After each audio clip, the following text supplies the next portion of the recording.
Welcome. Thank you all so much for joining us. My name is Javier Alberto Soto. I'm the CEO of the Denver Foundation. It's my honor to welcome all of you here today.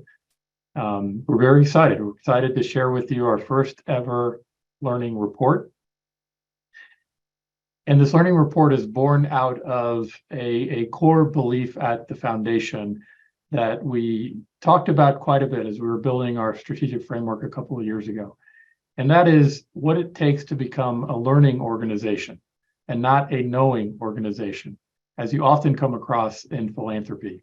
And this is rooted in our values, primarily our value around humility and being connected to people in meaningful ways that allows us to be in service to this community and to this state in deep ways, in deep relationship with the people that we serve.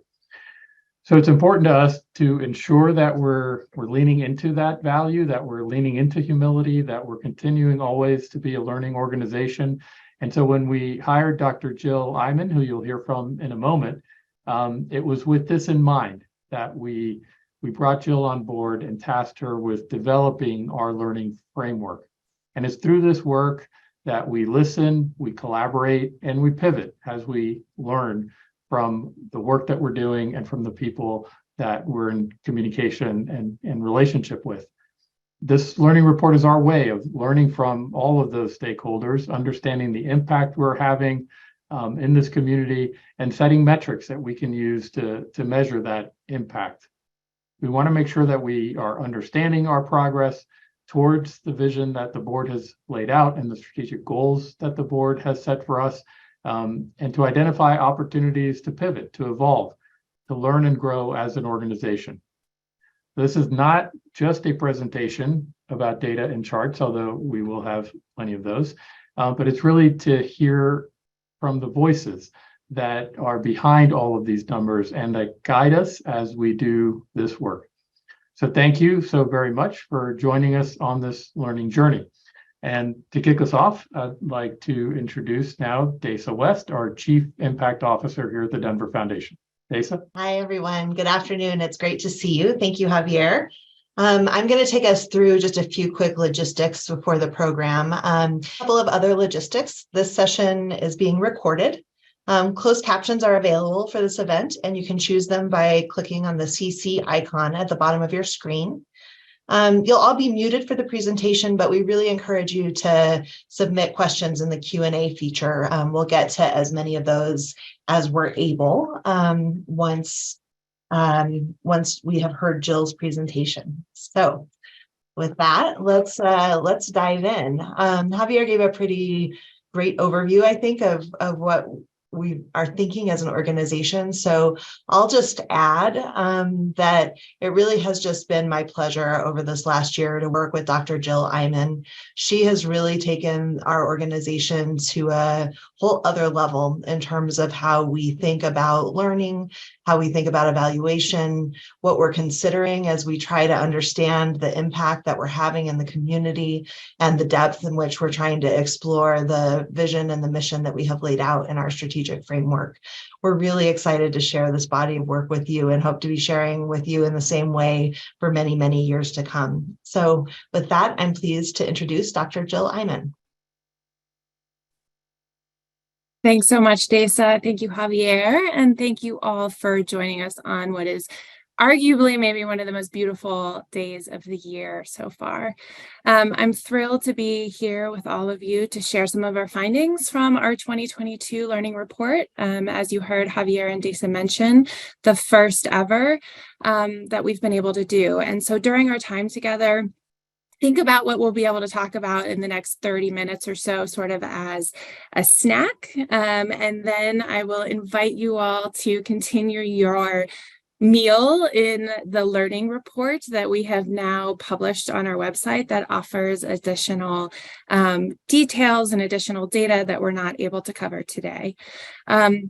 I hope you'll leave here today sort of having a better understanding of how we approach learning as an organization, as well as gain some new insights as we've reflected on 2022 and some of the successes as well as the opportunities we have in front of us as we look at our work and the vision that we're hoping to achieve. So with that, I'm going to go ahead and share my screen. Okay, so before we can get into all the data, I just wanted to take a few slides and a few moments to take a step back and provide a little bit more context for our learning framework, which you'll hear us use often. And I think the idea can be a little abstract. So just walk with me on these next few slides as I kind of detail what do we mean when we say learning framework. So we started in 2021 with creating and designing what we call our learning framework. And we really split it into sort of three primary areas of focus. These three areas of focus are grounded in our strategic framework. And the first area is really about what we call our why. So it details all the learning and the information and the data we hope to collect to understand whether or not we're moving the needle toward our why, or what is our vision. Our vision tells us why we do the work that we do. And so we call that first chunk of learning our why. We also have a second component of our learning framework that we call our how, which, as also outlined in our strategic framework, is our purpose. So how we show up, how we go about doing the work. Are we being who we want to be in the community and as a partner with the work that we do. And then finally, the third section of our learning framework is what we call our what. That's sort of the internal workings of the organization. So reflecting and providing opportunities for us to collect data, think about it in terms of our business model and our day-to-day operations and the systems and processes that we've put into place to reflect on if those things are helping to support the achievement of the other two sections. And I'll give you some examples as we talk about 2022 learnings of how those what pieces feed up into our understanding of our how and our why, our vision. When we were creating our learning framework, we wanted to keep 5 guiding principles in mind.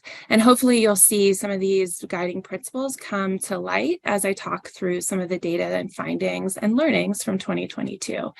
So the first guiding principle is really that we want to begin with the end in mind. We have our end. We know the vision that we're trying to create. And so as we have that vision, we kind of work backwards from there to sort of peel back the layer and say, what would it look like to create a more racially equitable Denver in terms of its leadership, its prosperity, and its culture? So we are always keeping that as sort of our North Star. And as we collect data and think about it, we're reflecting on how that tells us where we're making progress toward our end.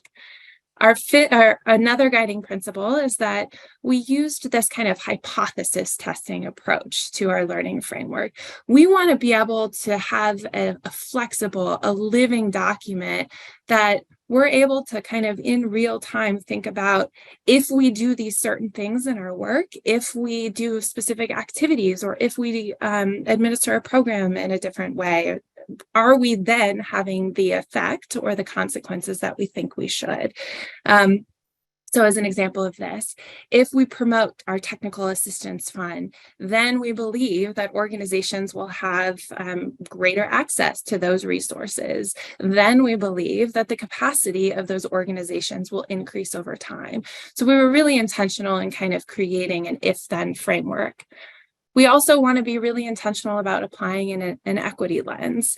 I encourage all of you to check out Equitable Evaluation Initiative, and it's really kind of pushing the way that we think about traditional notions of data and evaluation to consider, the subjective experience and qualitative data to be just as valuable and meaningful as quantitative data. And so as we developed our learning framework, we really wanted to make sure that we were opening ourselves up to thinking about data in new and different ways. You've heard me say intention a lot. The other component is that we were really intentional with the data that we gather. So as we created our learning framework, we know why we're asking for specific data points. Because we started with that end in mind and we worked backwards, we were able to then identify how certain data and questions we ask, how we will use that to inform our decision making. We know why we're asking it. We're not just asking to collect data, we're asking it for a specific reason. And then the fifth guiding principle we used for informing the development of our learning framework is that we're comprehensive in our approach. You heard me say this when talking about the previous slide about the what. So we're taking a comprehensive or holistic approach to learning. We're not just looking at grant making. We're looking across all of our stakeholders, across all of the work that we do, and thinking about how all of those things contribute to our bigger, broader goals.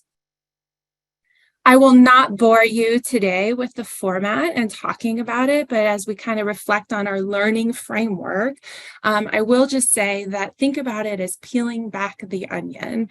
We have our big, broad vision and our aims, and then we kind of narrow it down. We say, what would it actually look like if we were to achieve this aim, given the work that we do? And then we break it down further and say, what's the actual data? Who do we need to get this information from? Again, feeding back to those 5 guiding principles. We know why we're collecting what we're collecting. We know how it feeds up into our understanding toward that end, toward that vision. And we're being really kind of thoughtful about the diversity of the way we collect information to help inform our understanding of how and where we're moving the needle or not. And we'll share some of that with you today. So as we transition into talking specifically about 2022 and the learning report, just to give you all a sense of what went into the report and the data that we were collecting, we facilitated a series of learning discussions and focus groups over the past year with specific goals in mind, with specific stakeholders. We developed and implemented a number of surveys, hearing from everyone from our fund holders and donors to our grantees and our professional advisors, our event participants, our committee volunteers, and also the broader community. And then we also went through a process where we revised our core application and final reports so that when we're collecting data and information from people who are applying to our funding opportunities, we know what those core set of questions are.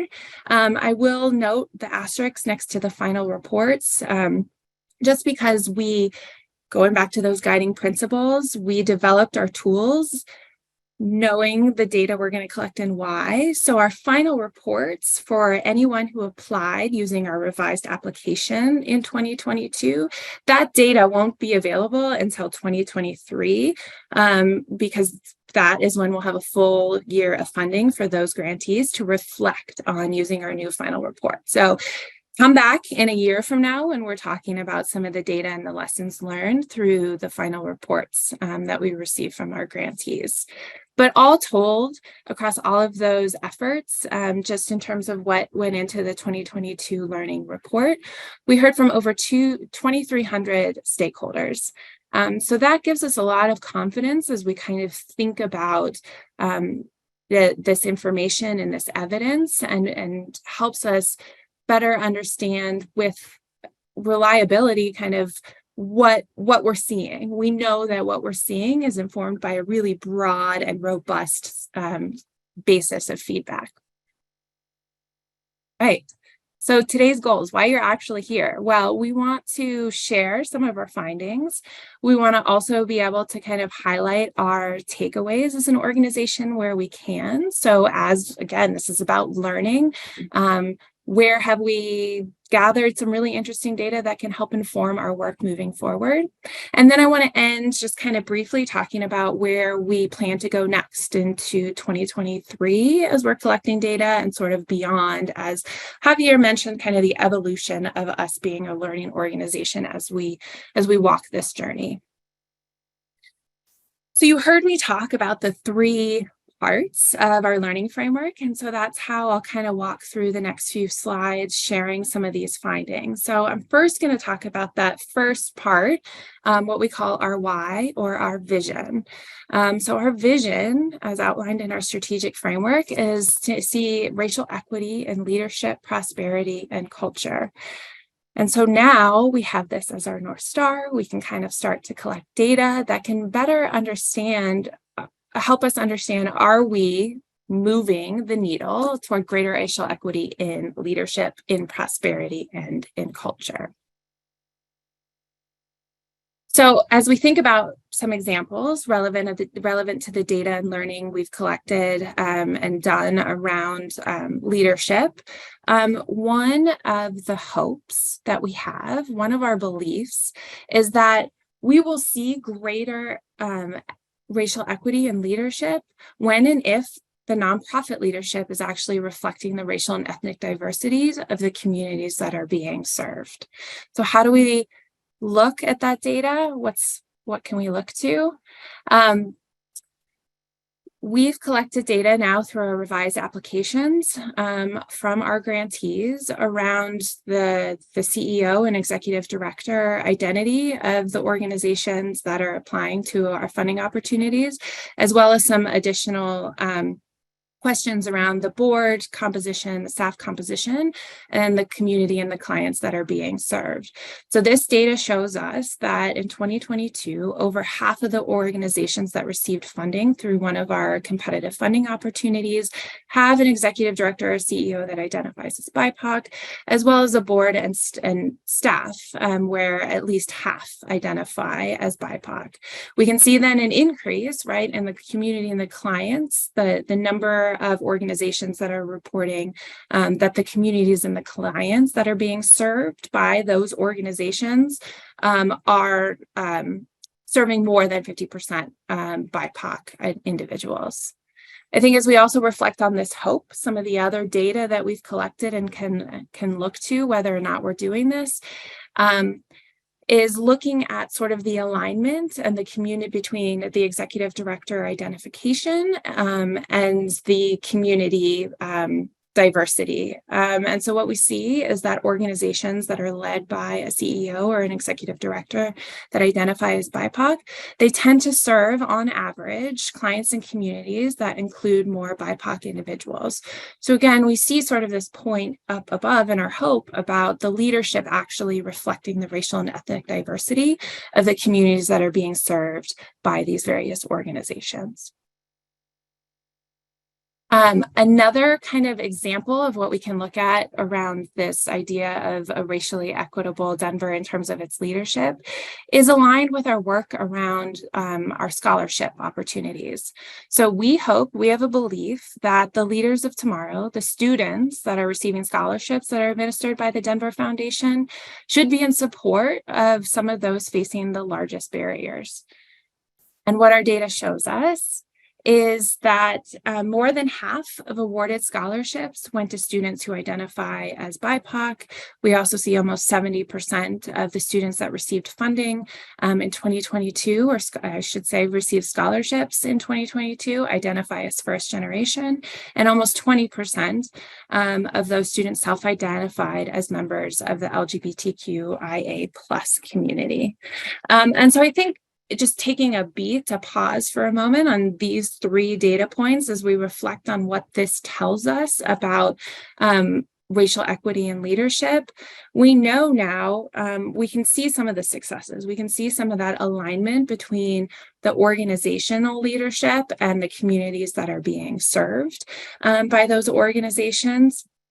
But we can also think about where there might be additional opportunities. So for an example, as we think about our work around scholarships, we are working on a Reicher scholarship expansion in which we added our 8th partner school. So these are schools that are accepting and working through our Reicher program with Reicher scholars.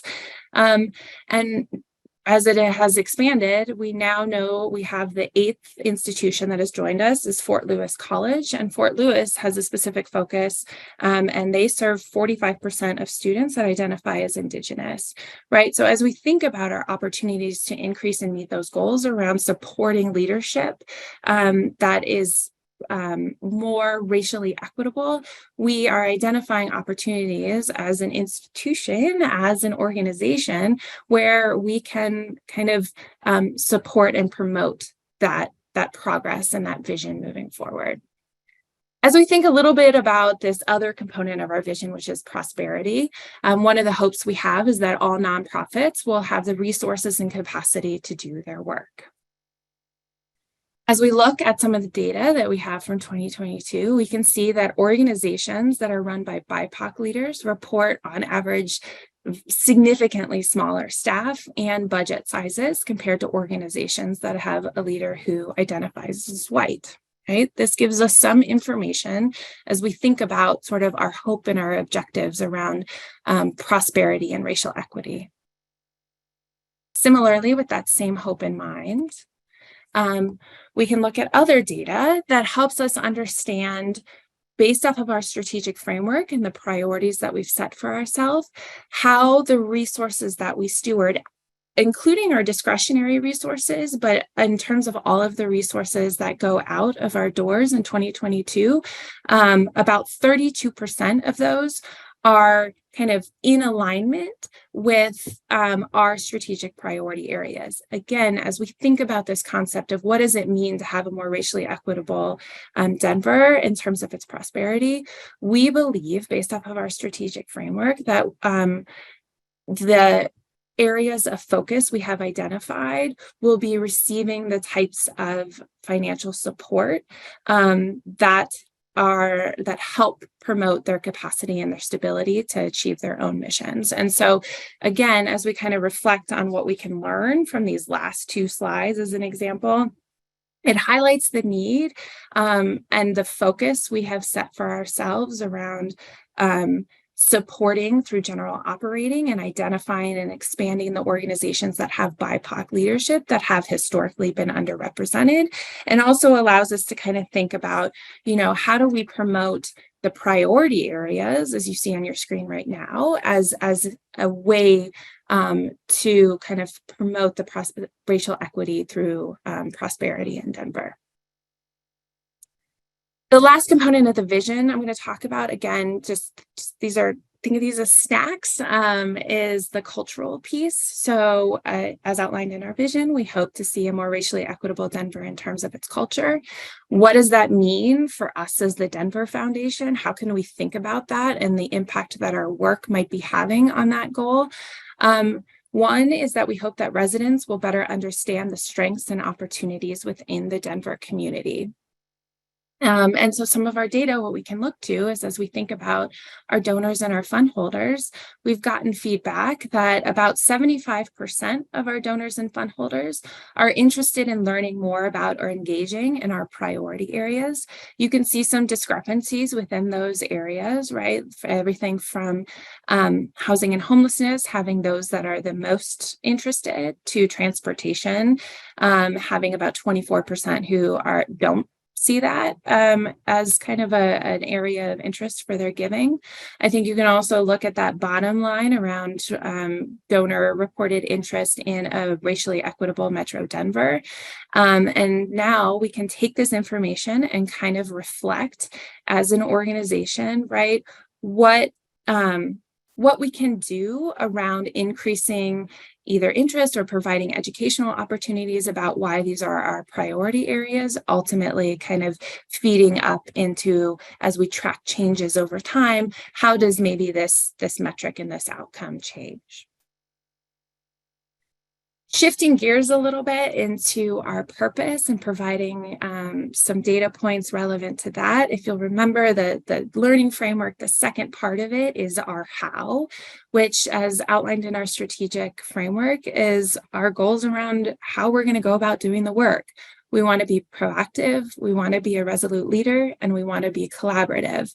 So over the next few slides, I'll share some of our goals and our hopes around these three areas and some of the data that speaks to our learning and areas of opportunity over the past year.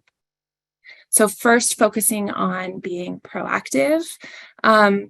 One way that we would know that we're being proactive, or one hope we have, is that we would increase access to the resources that we steward. What is some data that we can look at to help us understand if we're actually doing that?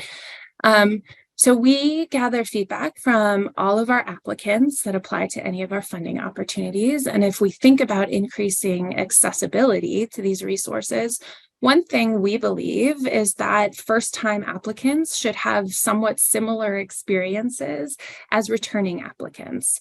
And what the data show us is these are non-significant differences. So essentially, people who applied for a funding opportunity at the Denver Foundation in 2022 report, regardless of whether they were a first-time applicant or a returning applicant, reported the same amount of ease, right, in using the actual portal and completing the application. This non-significant difference, this relative equivalency across these two groups tells us that the accessibility is working regardless of if you're brand new to the Denver Foundation or if you've been an applicant before. As we transition to kind of thinking about being a resolute leader, this is where we can kind of look at some of the perceptions and the subjective experiences we've gotten feedback on over the last year. So data from our nonprofits suggests that we're generally viewed as a leader in the community. But when we look, so that previous slide was from our nonprofit partners. We also have some data from our donors and fund holders, where about 70% are satisfied with our leadership. So as we reflect on these two data points and our goals around being a resolute leader, we can see that we are in some cases viewed as a leader. However, we have some work to do, right? As we kind of think about the additional spaces and ways in which we're showing up, as we consider better understanding the impact of our investments, or as we think about our work in advocacy and policy and where and when it makes sense to show up as a leader in those spaces, we have some information to tell us that we have some growth that we can kind of think about and lean into. Our third component of our purpose is really that we want to be collaborative. Our hope, right? One of our hopes is that our staff will be our greatest asset. This is, again, we believe that if our staff are collaborative and they're acting as our greatest asset, that we are living into and we are showing up in the way that we hope to show up in the community and among all of our stakeholders.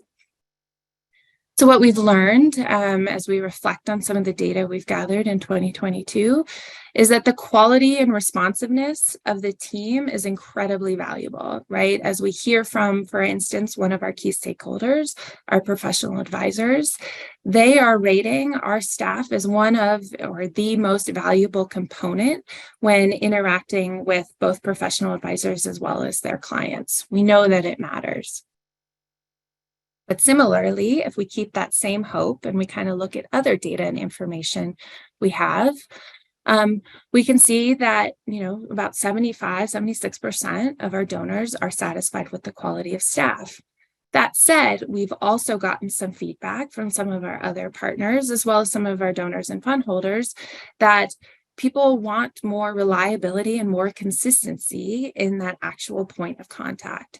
So we've taken that feedback as an organization, as we consider our thousands of partners, and tried to develop processes and systems to support increasing the satisfaction and leveraging the value of our staff to improve upon the reliability of our team and the consistency as that point of contact, which ultimately, again, allows us to be more collaborative and show up in the way that we want to be showing up in the community. That third component of our learning framework is really around our what, which is, again, our business model and our systems that we have. Think about this as that gear implies, sort of the inner workings of the organization. And so we have some objectives and some goals and learning opportunities around our what. And so as some examples of that, one is, as we think about our business model, we hope that it will be in alignment with our strategic goals and values. Now, what does that mean? What can we look to? What's some data to suggest whether or not we're doing that? One thing we can look at is whether the assets that we steward are being invested in firms that are owned or led by people of color or women. So just to provide a little bit more context for this figure, in 2020, we about 0% of our assets were managed or invested in firms owned or led by people of color or women. And then as of 2022, we can see that almost half of the assets that are in our sustainable and responsible investment pool, sort of that green line, are invested in firms that are owned or led by people of color or women. This is, as we think about our pool and our investment options, the SRI pool is really where we're emphasizing ESG and we're emphasizing DEI in the work and in the choices around the investments that are being made. We can also see some growth, more moderate in our long-term balanced pool. But again, as we reflect on aggregate across all of our assets, that's where we see the 22% of our assets being invested in these specific firms. I will also highlight, right, as we think about our business model being in alignment with our strategic goals and values, we as the Denver Foundation have moving our discretionary dollars into our SRI pool, right, that green line, that 49.1%, where we think about our goals and our work being supported through the decisions we're making around the assets that we are entrusted to steward. And then as another example of some of what we're paying attention to in terms of our what, again, so sort of the nuts and bolts. One component of our what is that we hope that our systems enhance user experience and engagement. What does that mean? What are we actually looking at? Many of you may be familiar with our transition over the past year and a half to a new platform, which launched 3 new portals for our various stakeholders. So we now have our TDF grant manager for the organizations and the nonprofits that we work with, where this is the portal through which organizations can apply for funding, submit final reports. We also have our scholarship manager, which is specifically for students, and then our fund manager, which I'll talk about in a moment, which is specifically for our donors and our fund holders. And so we believe that as we've made this transition to this new platform and these new portals, that they will ultimately enhance user experience and engagement. And what we've seen so far over the past year and a half, and really more like a year, is we've seen a really high adoption rate of both our grant manager and our scholarship manager. So over 1,200 organizations have created accounts through the TDF grant manager, and over 2,600 students have created accounts through the scholarship manager, right? We're seeing high adoption, which suggests kind of that ease and accessibility of our portal among these stakeholder groups. Another key component, right, as we think about ease and our stakeholders, we also have our committee volunteers, which are a core component of the Denver Foundation. These are folks that are helping to evaluate applications and make decisions around both grant making as well as those scholarship opportunities. And when we surveyed our committee volunteers, we find that almost 80% of them are identifying that the portal is easy or very easy to use, right? We're getting information kind of from these various sources that are suggesting that our tools and our systems are working the way that we hope them to work in terms of increasing engagement. In that same vein, as I mentioned, the TDF fund manager, we kind of have two stories where we have heard from those that have logged in and created accounts among our fund holders that they find it they're relatively satisfied with it. It's fairly easy to use. They can navigate it. However, we've seen sort of only about 50% of all eligible donors and fund holders have actually created accounts and are using the portal. So again, now as we reflect on all of this, we know that the portal seems to be working well, but there's something we could be doing better or differently as we think about engaging those additional donors and fund holders to get them to log on and take advantage of these new systems and tools that we've created.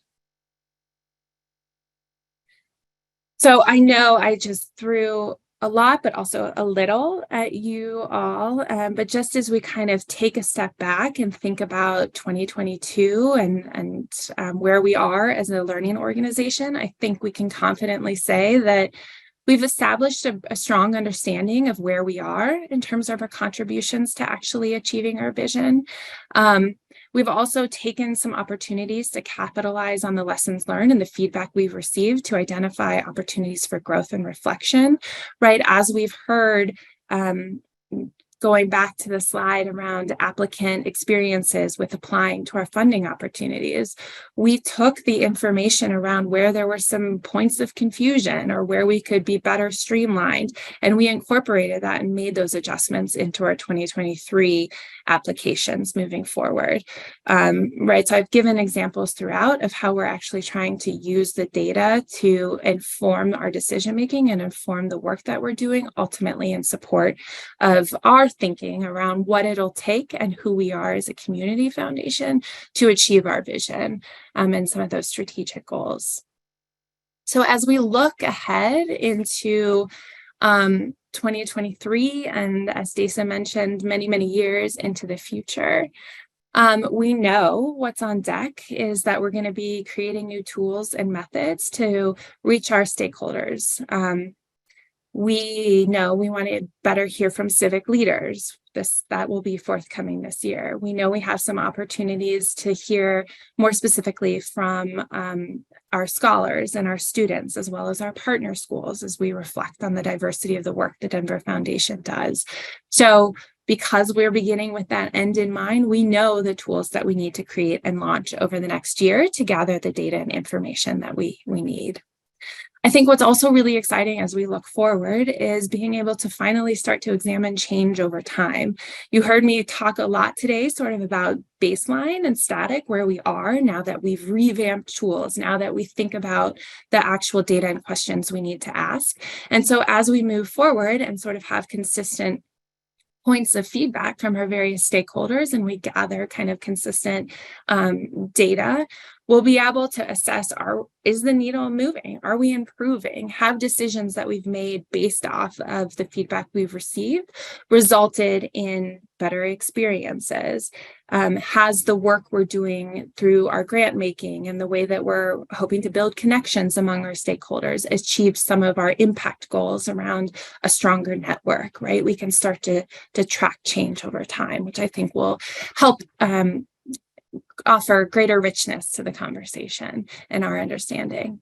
Also, as I mentioned at the outset, with the launch of our new final reports, we'll be better able to dig into grantee impacts as well as successes and opportunities for the work. And then finally, as we look ahead, it's sort of a meta point, but really learning about learning. We're not going to be a learning organization unless we take that very seriously in terms of our learning framework itself. So as the work evolves, making sure that we are collecting the data and the information we need to foster our own learning, while not deviating too much so that we're still able to examine change over time, but making sure that the framework itself is flexible and reflects the work, keeping in mind those end goals of our vision and our purpose. So I just want to, before I turn it back to Desa to help facilitate us through some Q&A, I just wanted to take a quick moment of gratitude. Many of you on this call who took time to respond to an application, click through a survey, participate in a learning conversation, shared your thoughts with a team member. Ultimately, the feedback, the input, the responses you're providing are helping us to become a learning organization and ultimately helping us to better understand what we could be doing differently and how we're succeeding in moving the needle toward the vision we've set for ourselves. So with that, I am going to stop sharing and hand it back to Desa. All right, but don't go anywhere because we have a whole set of questions for you. So first question is some curiosity about the donor surveys that we conducted this year. In particular, what percentage of donors responded to those? How many donors? What did those look like in terms of being representative of the donor population? Great. Yeah, thanks for that question. So this past year and every 4 years, we partner with the Center for Effective Philanthropy, CEP, which administers our donor and fund holder survey. I will come back to answering the question to also give a plug that now that we are kind of doing our own data collection in those off years between years that CEP, we will administer our own donor and fund holder survey. So this is just putting a plug in when you hear that when any donors or fund holders receive an invite to please respond. But in terms of our CEP response rate, I think it was about 22% that responded, which is pretty industry standard and provides enough confidence sort of in terms of reliability and validity of the data to extrapolate to our full donor and fund holder pool. So it's about 20 to 22%, I think, is what we heard from in 2022. Great, thank you for that. Let's go to this question. This person, I think, saw something incorrectly about economic opportunity no longer being a priority of the Denver Foundation, and it absolutely is. Let me just assure folks we haven't changed any of our priority areas. But I think they had a good question kind of following up on that, which was, how will we use this data? What data will we use to make sure that TDF's priorities are aligned with community need going forward? Yeah, that's a great question. So I think this person was looking really closely at the figures, and I want to applaud them for doing that. So there was one figure through the CEP survey that left off economic opportunity, unfortunately, but it is very much a priority area of ours. And if you look at the full learning report, there you can see the robustness of the work we're doing with grantees applying through that priority area.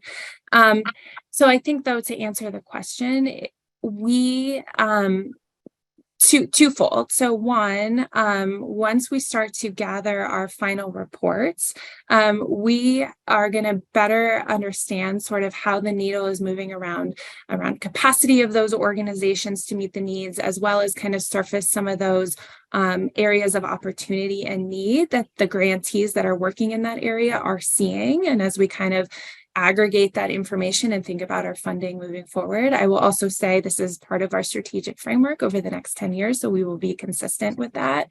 And the other thing, as that last point on one of those slides in learning about learning, so we're always keeping our ears open to through the focus groups, through learning conversations that we're facilitating, through our staff and our team's interaction with donors and grantees, to highlight and where are those opportunities and needs, and kind of reflect on, within the umbrella, do these still make sense? The umbrella of economic opportunity, are there more specific areas we need to kind of consider, and how do we align our resources and the work we do as a Denver Foundation to meet those needs? So all that to say, feedback consistently coming in through our various methods, as well as it being baked into our strategic framework and our priorities that we've set for ourselves over the next, 8 years at this point. Perfect. So you mentioned equity as one of the guiding principles for the learning framework. Can you talk just a little bit more about how you see that showing up? Yeah, you bet. So I think one key way is that we've transitioned away from this attribution perspective, right? So thinking more about our contributions as a philanthropic organization. We know that our nonprofit partners are the ones that are doing the work day to day, and our role is to support them, help build their capacity so that they're better able to do the work that we do. So in work that they do. So in the learning framework, we were really intentional about focusing on gathering data and feedback that will help us understand our contributions and not taking credit for the work that our nonprofit partners are doing. The other piece I'll mention is that you saw through some of the examples I gave, are privileging and valuing some of those subjective experiences and those qualitative inputs. And not necessarily holding more firm, although we do collect some of that information, to more traditional notions around what is validity, what is rigorous, what is objective, and acknowledging that it's much more nuanced as we understand the context in which we work. And the final point I'll add around equity is I think we're also turning the mirror on ourselves. So hopefully you saw that, in that we're not evaluating externally all the time. We're also thinking critically about our role and how we show up, which I think is very much aligned with some of the work we've seen around equitable evaluation and equitable approaches. Yeah, that's great. I think this is a great question. Talk about the difference that you see when you think about learning and evaluation, and really how that relates to what you just described. Yeah. So learning is a mindset, and it's really about thinking critically the application of the data and the information we're taking in to ultimately inform our decision making. So hopefully today, some of the data that I shared, you can kind of understand and see how we're using that to inform the work, and we're reflecting on that information and thinking about where we can, the implications to our work moving forward. I think evaluation still very much exists, and it makes sense in certain contexts. So evaluation is really more when we have a question in mind and we're collecting data to understand if we've accomplished that, right? And so in some instances, for example, we're just about to release our Civic Fabric voter engagement kind of impact report, which is more traditional notion of sort of evaluation, in that we're trying to understand if that funding opportunity and the work of those grantees accomplished the goals that we had set for ourselves around developing and administering and stewarding that set of grantees. And so as we think about evaluating that effort, we know that those organizations that received that specific funding reached over 14 million stakeholders, which is absolutely incredible and gives us information, kind of a more evaluative information about that funding opportunity.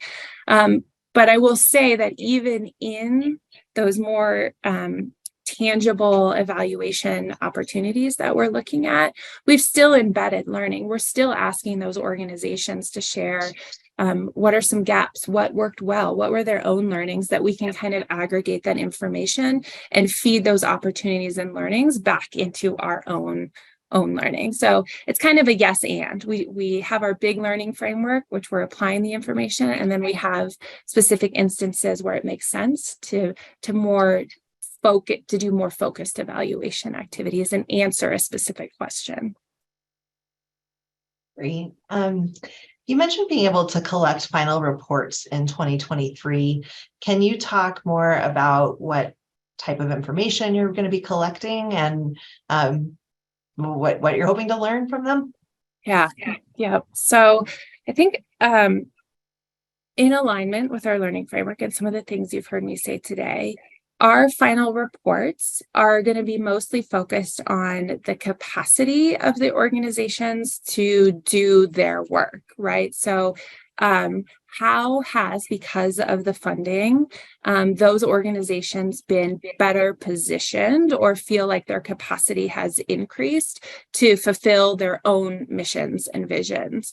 Now, we'll be able to look at that by priority areas as we think about the priority areas of the Denver Foundation to identify where there may still be capacity opportunities, capacity changes. We'll also look at and gather feedback through the final reports around those successes and some of those kind of more quantitative metrics and that folks want to report out. But we, as in the revamp, and as we think about equity, we aren't holding people accountable or responsible for one specific metric across all of our grantees, right? They're all doing different work as we think about our bucket of housing and homelessness. There are some organizations that we support that are doing grassroots advocacy work. There are some that are specifically focusing on affordable housing as an issue, right? So we can't set specific questions and standards across that, but we do have a belief and a hope that the capacity of those organizations are increasing, and we'll assess that through the final reports to better understand if they're able to kind of move the needle in that priority area as we think about it as an organization. So this person says, I'm really interested in hearing more about the work you're doing around understanding donor alignment. You mentioned the use of NTEE codes as one method. Well, what else are you doing in that arena?